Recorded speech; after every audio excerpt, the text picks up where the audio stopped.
우리는 지금 예수 사건이라고 하는 그 주제를 가지고 복음서에 나오는 예수님의 말씀과 또 예수님의 행적을 우리가 쭉 따라가고 있습니다. 마태복음을 주로 이제 따라가고 있는데요. 뭐 마태복음만 볼 거는 아니에요. 사실 다른 복음서도 우리가 함께 같이 보긴 할 텐데, 근데 마태복음을 주로 이제 보게 됩니다. 마태복음에 보면 예수님의 말씀과 행적을 이렇게 구분을 했어요. 예수님의 말씀만 따로 이렇게 모아놨어요. 5군데로 모아놨습니다. 마태복음 우리가 잘 알듯이 5장에서 7장 산상수훈, 10장 오늘 살펴볼 건데 제자를 파송하면서 세상에 내보내면서 당부하시는 말씀, 아주 중요한 말씀이에요. 13장에 천국은이라고 하는 하나님 나라에 대해서, 그리고 18장 공동체들 남겨진 우리 제자들을 향한 말씀, 그리고 24장 25장에 잘 알듯이 종말론 설교, 이렇게 크게 5개의 구간으로 나눠져 있습니다. 이 말씀을 그냥 지나칠 수가 없어요. 예수님 말씀이 굉장히 중요한 말씀들을 하고 있기 때문에 지난번에 산상수훈을 한번 봤다면 오늘은 예수님께서 제자들을 세상에 파송하면서 세상으로 나아가라 하면서 아주 중요한 말씀들을 하십니다. 10장 전체에 나와 있는데 오늘 제가 몇 군데만 보겠지만 나머지도 한번 여러분들이 잘 보시고 묵상을 하면 좋겠어요. 이 말씀을 통해서 우리도 세상 속에서 살잖아요. 여러분 교회 문만 딱 나가면 세상에서 함께 더불어 살지 않습니까? 세상 사람들과 함께 같이 살면서 어떤 마음으로 우리가 살아야 할 것인지를 얻을 수 있는 하늘의 지혜를 얻는 이 시간이 되기를 주님의 이름으로 축원합니다. 우리 함께 마태복음 10장 5절에서 6절 말씀을 먼저 같이 읽겠습니다. 시작. 예수께서 이 12를 내보내시며 명하여 이르시되 이방인의 길로도 가지 말고 사마리아인의 고을에도 들어가지 말고 오히려 이스라엘 집에 잃어버린 양에게로 가라. 아멘. 세상 살 때 지혜가 필요하다라고 하는 것을 지금 이야기하고 있습니다. 세상에 나아가면서 너희가 그냥 살지 말고 분별력을 가지고 어떻게 판단해야 되는지를 잘 생각하고 살아라. 우리 세상에 나가면 우리는 세상 사람들과 부딪히면서 살아가는, 사람과 사람과의 관계 속에서 살아가는 것입니다. 어떤 책에 보니까 데일 카네기라고 하는 아주 유명한 사람의 책에 보면 인간관계 기술이라고 하는 책이 있어요. 저도 그 책을 읽으면서 되게 많이 또 은혜도 받고 도전도 받고 그랬는데 그 제목이 사실 썩 마음에 들지는 않아요. 인간관계 기술, 사람과 사람을 대하는 게 어떤 기술적으로 대하는 것이 아니에요. 사람과 사람을 대할 때 필요한 게 뭘까요? 기술이 아니라 진심이에요. 진심. 기술이 참 없더라도 진심으로 대하면 이제야 제가 그 사람의 진심을 알겠네. 저 양반 진국이네. 이런 표현 쓰죠. 진국. 곰탕 아세요? 푹 끓였어요. 뭐가 있어요? 건더기 아무것도 없어요. 근데 먹으면 그냥 갑자기 생각나네. 곰탕 국물 그런 거예요. 사람이 심심하고 그냥 별거 없는데 저 사람 진국이야. 사람과 사람의 마음과 마음을 닿는 그걸로 우리가 관계가 맺어지는, 그러니까 사실 기술이 아니라는 거예요. 오늘 말씀을 가만히 보면 하나님께서 너희가 세상을 나갈 때 이런 마음, 이런 자세로 살아야 된다. 저는 그거를 하나님이 우리에게 주시는 지혜라고 생각해요. 여러분 그런 지혜로 우리가 세상을 향해서 나아가기를 주의 이름으로 축원합니다. 몇 가지를 한번 살펴보도록 하겠습니다. 첫 번째 12절 13절 말씀을 함께 같이 읽겠습니다. 시작. 또 12절 13절 우리 함께 읽겠습니다. 시작. 또 그 집에 들어가면서 평안하기를 빌라. 그 집이 이에 합당하면 너희 빈 평안이 거기 임할 것이요 만일 합당하지 아니하면 그 평안이 너희에게 돌아올 것이니라. 아멘. 너희가 그 집에 들어가면 평안하기를 빌라. 다시 말해서 사람을 만날 때 우리가 해야 되는 첫 번째 일이 있다면 평안을 빌라는 거예요. 이스라엘 사람들은 어떻게 인사해요? 샬롬이라고 인사를 합니다. 우리는 안녕하세요, 평안하시고 비슷한 의미일 수도 있어요. 근데 샬롬은 조금 달라요. 샬롬이라고 하는 것은 하나님의 영으로 충만하십니까? 하나님의 평강이 당신의 마음을 가득 채웠습니까? 라는 인사예요. 그러니까 샬롬이라고 하는 것은 하나님의 은혜가 내 마음에 반만 있으면 안 돼요. 가득 채울 때 샬롬이에요. 샬롬. 그게 그래서 우리가 세상을 향해서 나아갈 때 불안하고 두렵고 힘들고 연약한 사람들에게 샬롬, 하나님의 영이 당신을 충만하게 채우기를 간절히 축원합니다 라는 그 마음으로 인사를 하고 축복을 비는 겁니다. 그래서 우리 그리스도인들은 모두가 축복의 사도가 되어야 할 줄로 믿습니다. 여러분들이 가는 곳마다 하나님의 복을 빌어주는 거예요. 여러분, 이 복을 빌어주는 역할을 했던 첫 번째 사람이 있죠. 누구예요? 바로 아브라함 아닙니까? 아브라함. 하나님께서 아브라함을 택하셔서 뭐라고 말씀하셨어요? 창세기 12장 2절 3절 함께 같이 읽겠습니다.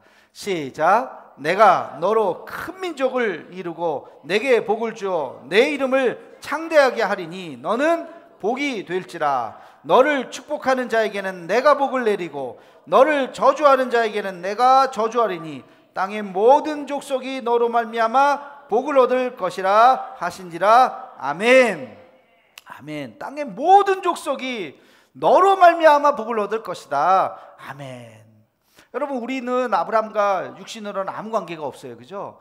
아무 관계, 우리 이스라엘 사람은 뭐 근처도 안 가고 아무 관계가 없지만, 그러나 영적으로는 우리가 아브라함의 자손이라고 말할 수 있는 거예요. 왜? 같은 하나님의 자녀로서 영적 축복을 얻었기 때문에 우리도 아브라함의 자손이다 라고 이야기를 하게 되는 거예요. 내가 너로 큰 민족을 이루고 내가 너에게 복을 주겠다. 하나님께서 아브라함에게 주셨던 축복이지만 동시에 우리에게 주신 축복인 줄로 믿습니다. 우리는 복을 빌 권세가 있어요. 누구든지 하나님의 복이 이 가정에 당신에게 임하기를 축원합니다 라고 우리는 말할 수 있는 그런 권세가 있는 것입니다. 우리 옆 사람과 인사 한번 하겠습니다. 당신은 축복의 통로입니다. 당신 때문에 내가 복을 얻습니다. 그렇게만 얘기하니까 기분이 조금 안 좋죠.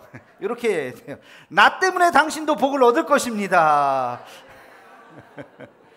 여러분, 우리는 하나님의 복을 받아서 이 복을 나 혼자만 갖는 게 아니라 복을 흘려보내는 거예요. 그렇죠? 그 축복의 통로라 그러는 거예요. 나를 통해서 하나님께 받은 은혜가 다른 사람에게 흘러가는 거예요. 당신 나 때문에 복을 받을 거야 라는 그런 자존심이 있어야 돼요. 또 저 사람 때문에 내가 복을 받는구나 라는 그런 마음도 있어야 돼요. 우리 서로가 서로에게 복을 주는 축복의 통로가 될 줄로 믿습니다. 우리가 하나님께서 우리에게 주신 그 축복의 권한, 너희는 세상에 나가서 평안을 빌라, 평안을 빌라라고 하는 말 속에 축복도 있지만 또 한 가지가 있어요. 뭐냐면 평화의 도구가 되어라. 우리는 세상에 나가서 평화의 도구가 되어야 합니다. 다시 말하면 싸움과 분열과 다툼이 있는 곳에 우리가 다 가면 어떻게 될까요? 하나가 되어야 돼요. 싸우던 사람이 서로 부둥켜 안는 거예요. 기가 막힌 시가 하나 있죠. 평화의 도구. 성 프란체스코가 쓴 평화의 도구라는 시를 우리 함께 같이 읽어보겠습니다. 시작. 주여 나를 평화의 도구로 써주소서. 미움이 있는 곳에 사랑을, 다툼이 있는 곳에 용서를, 분열이 있는 곳에 일치를, 의욕이 있는 곳에 믿음을, 그릇됨이 있는 곳에 진리를, 절망이 있는 곳에 희망을, 어둠이 있는 곳에 광명을, 슬픔이 있는 곳에 기쁨을 심게 하소서. 위로받기보다는 위로하고 이해받기보다는 이해하며 사랑받기보다는 사랑하게 해 주소서. 우리는 줌으로써 받고 용서함으로 용서받으며 자기를 버리고 죽음으로써 영생을 얻기 때문입니다. 아멘. 가사 하나하나가 얼마나 주옥 같습니까? 미움이 있는 곳에 뭘요? 사랑을. 근데 그 중간에 누가 있어요? 내가 있는 거예요. 내가. 미움이 있는 곳에 내가 가면 어떻게 돼요? 사랑이 넘치는 거예요. 다툼이 있는 곳에 내가 가면 뭐가 있어요? 용서가 있는 거예요. 여러분이 가는 곳마다 이러한 평화의 놀라운 역사가 있기를 주의 이름으로 축원합니다. 저는 이 세상 지도자도 마찬가지라고 생각해요. 제가 선거를 할 때마다, 투표를 할 때마다 제 나름대로 누구를 뽑을까 결정하는 하나의 기준 중에 하나가 뭐냐면, 저 사람이 평화의 사람인가, 분열의 사람인가, 저 사람이 지금까지 지나왔던 그 길을 보면 분열의 역사인가 아니면 하나됨의 역사인가를 저는 봅니다. 여러분도 그것을 봐야 돼요. 이 사람이 교회 다니냐 안 다니냐, 물론 그것도 중요할 수 있지만 사실은 정치인들의 종교는 알 수가 없어요. 여기 가도 이루고 저기 가도 이루고 그러니까 그거보다 더 중요한 건 정말 이 사람이 정치인으로서 자기의 소신껏 정말 국민을 위해서 자기 진영과 자기의 사람들만을 챙기려고 하는 것이 아니라 정말 폭넓게 우리 국민 모두를 바라보면서 해왔던 그 행보가 있느냐. 저는 그것을 보고 저 나름대로 한 표지만 5천만 중에 한 표지만 저 나름대로 그렇게 투표를 합니다. 여러분, 왜? 그가 하나님의 사도이기 때문에 그래요. 우리가 가는 곳마다 분열이 아니라 하나됨의 역사가, 다툼이 아니라 싸움이 아니라 사랑과 용서와 화해의 역사가 있기를 주의 이름으로 축원합니다. 하나님이 그걸 위해서 우리를 보내셨어요. 내가 너희를 세상에 보내노라. 세상에 가서 우리가 하나됨의 역사를 일으켜야 할 줄로 믿습니다. 자, 두 번째, 예수님께서 우리에게 말씀하신 너희가 세상 속에 나가서 이렇게 살아야 한다는 지혜는 16절 오늘 본문 말씀에 있습니다. 우리 함께 같이 읽겠습니다. 시작.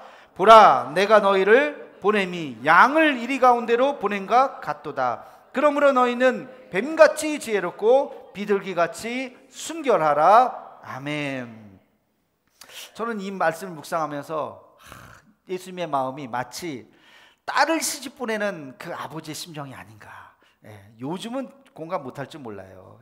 요즘은 딸들이 시집 가서 처갓댁 엄마 아빠 보러 더 많이 오니까 옛날 여기 계신 우리 어르신들 다 시집 가셨죠? 안 가신 분이신가 본데 시집 갈 때 여러분들의 부모님들이 어떻어요? 울지 않았어요? 막 아버님이 친정아버지가 친정엄마가 20살 20대 초반에 보통 가잖아요. 옛날에 아이고 저 어린 것이 한 번도 밥도 제대로 해보지도 못한 게 어떻게 결혼한다고 갔는데, 야 시어머니 보니까 얼굴이 장난이 아니던데 시집살이 할 것 같은데, 저 남편 보니까 저 어리어리 해가지고 자기 부인이 이렇게 잘 건사를 해줄까, 이런 걱정 저런 걱정. 시아버지 친정아버지의 마음이 얼마나, 아우 내가 딸이 있었으면 시집 안 보냈을 것 같아. 그 마음으로 보내는 그 심정, 그게 예수님의 마음이에요. 예수님이 제자를 세상에 보내면서 내가 너희를 보내는 것이 양을 이리떼 가운데 보내는 것 같이 불안하기도 하고 걱정도 있고, 그러면서 당부의 말 잘 들어, 꼭 잊지 마.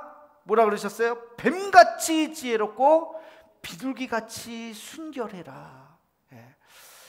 근데 지혜롭고 순결해라 그렇게 얘기하지 않고 뱀하고 비둘기라고 하는 것을 이렇게 딱 붙여서 이야기를 했어요. 뱀에 뭘 얘기하려고 하기 때문에, 비둘기에 무엇을 말하려고 그렇게 말씀했을까 궁금하죠? 여러분, 지혜로워라 그러면 되는데 뱀같이 지혜로워라 그랬어요. 그럼 뱀의 무슨 속성을 이야기할까요? 몇 가지가 있어요. 여러분, 이 뱀은요, 혀가 어떻게 생겼어요? 갈라졌어요. 그죠? 뱀이 두 혀. 그대로부터 이 뱀의 두 혀는 달변을 이야기해서 말을 잘한다는 거예요. 혀가 두 개니까 얼마나 말을 잘하겠는가. 다시 말해서 소통을 이야기하는, 뱀처럼 소통하라는 거예요. 그러니까 뱀처럼 말을 잘하라는 거예요.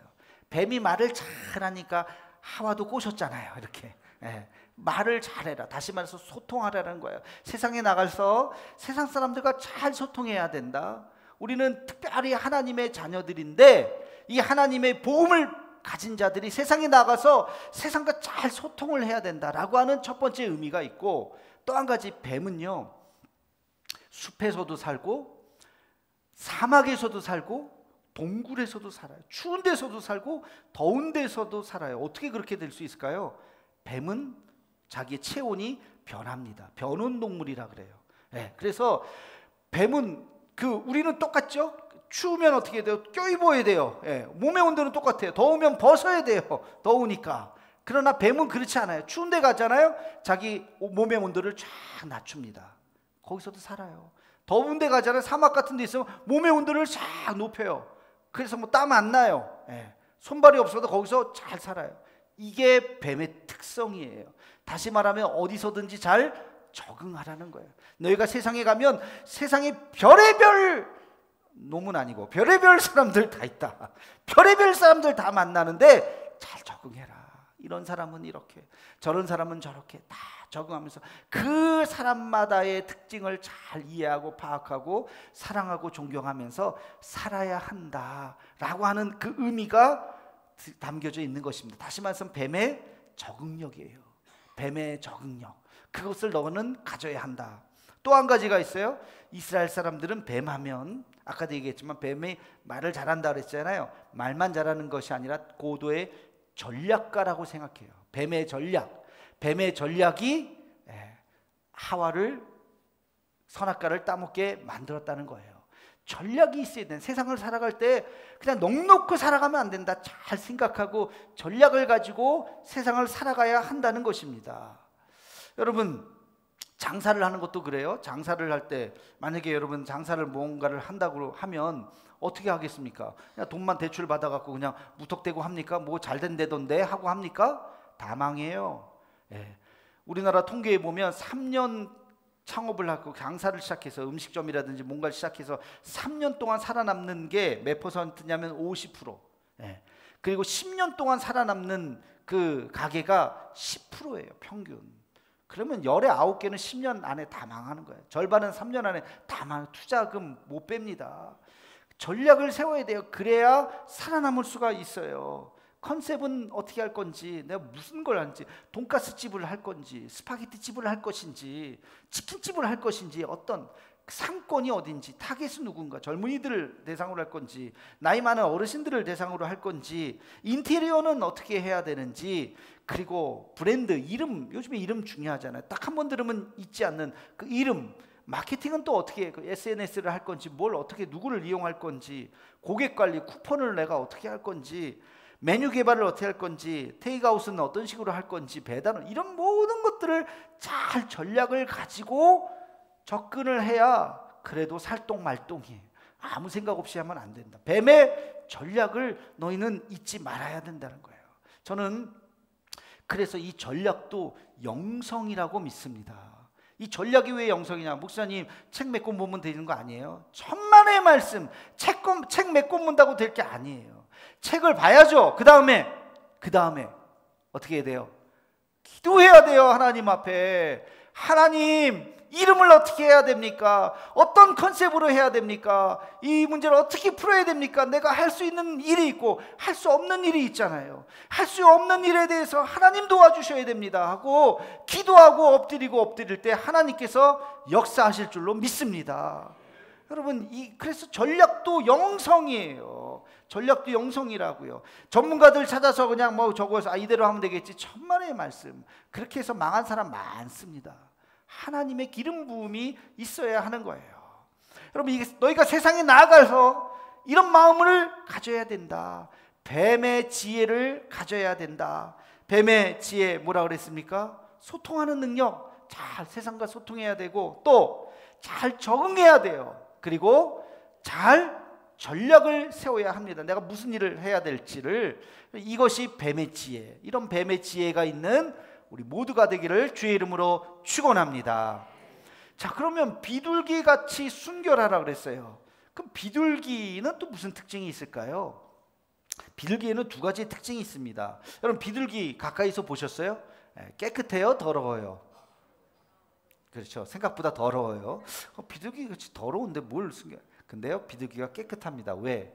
비둘기는 깨끗한 것만 먹어요. 비둘기와 더러운 거는 도심 속에 있어서 뭐 먼지 많이 묻어가지고 더러운 거지, 비둘기하고 비교되는 게 뭐예요? 까마귀죠. 까마귀처럼 순결하라 이렇게 하지 않았어요. 비둘기같이 순결하라. 까마귀는요, 더러운 것도 먹어요. 썩은 것도 먹어요. 썩은 음식 먹는 게 까마귀예요. 비둘기는 절대 먹지 않습니다. 고고합니다. 비둘기같이 순결하라는 너희가 세상에 나아가지만, 우린 세상 한복판에 살지만 세상에 물들지 말라는 거예요.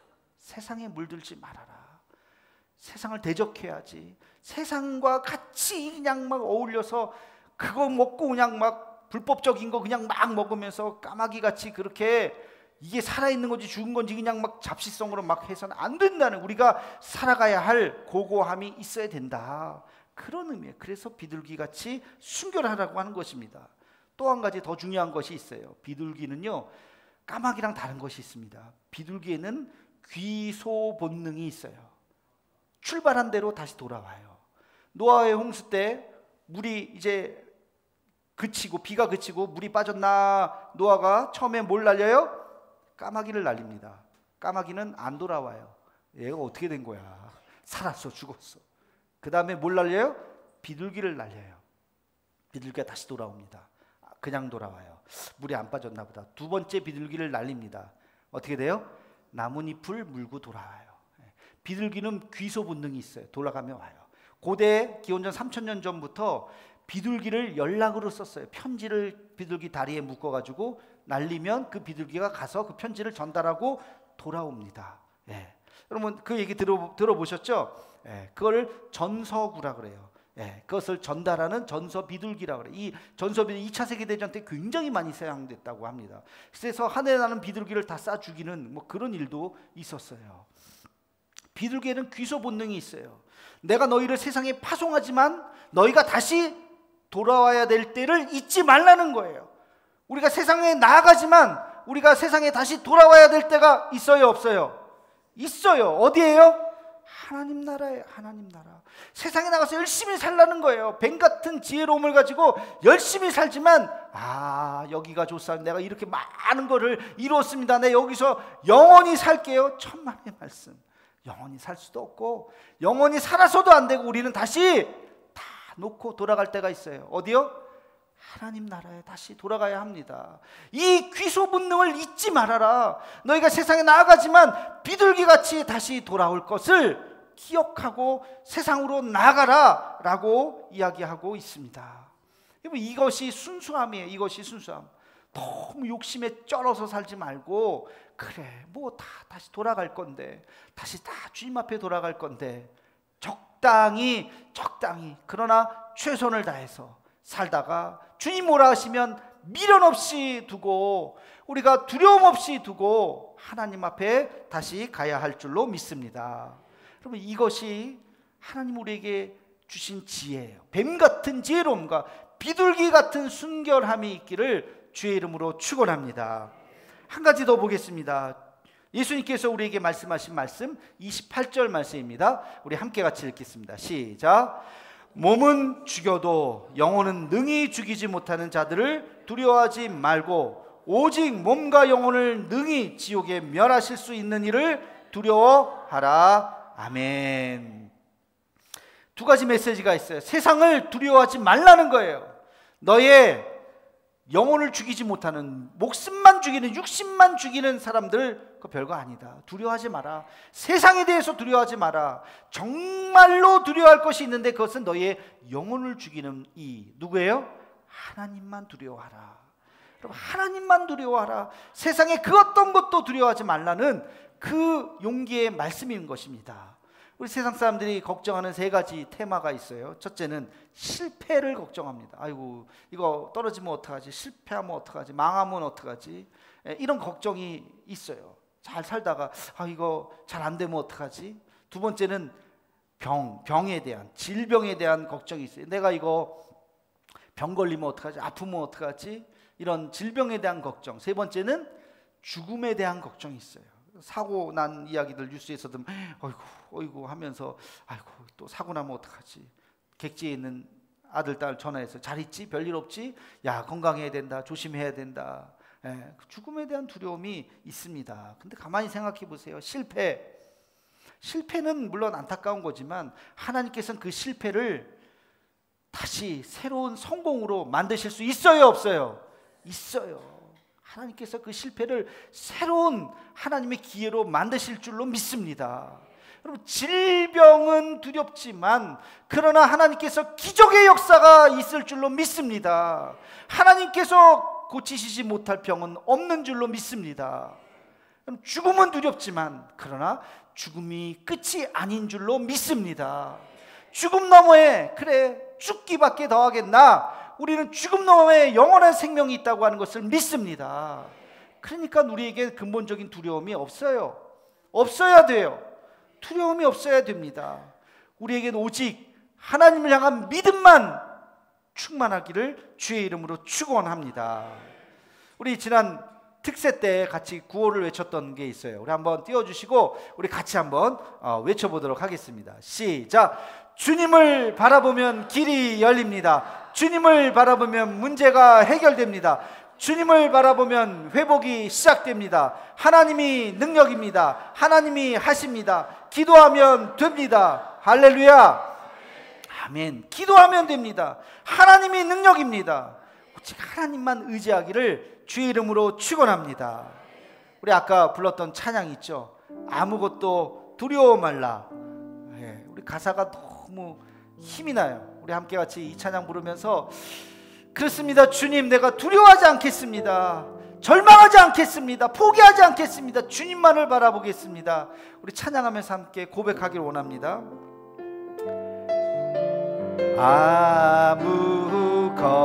아무것도 두려워 말라. 주 나의 하나님이 지켜주시네. 놀라지 마라. 겁내지 마라. 겁내지 마라. 주님 나를 지켜주시네. 내 맘이 힘에 겨워, 내 맘이 힘에 겨워 지칠지라도 주님 나를 지켜주시네. 세상의 새 험한 풍파 몰아칠 때도 주님 나를 지켜주시네. 지켜주시네. 우리 함께 두 손 들고 주님은 나의, 주님은 나의 산성하며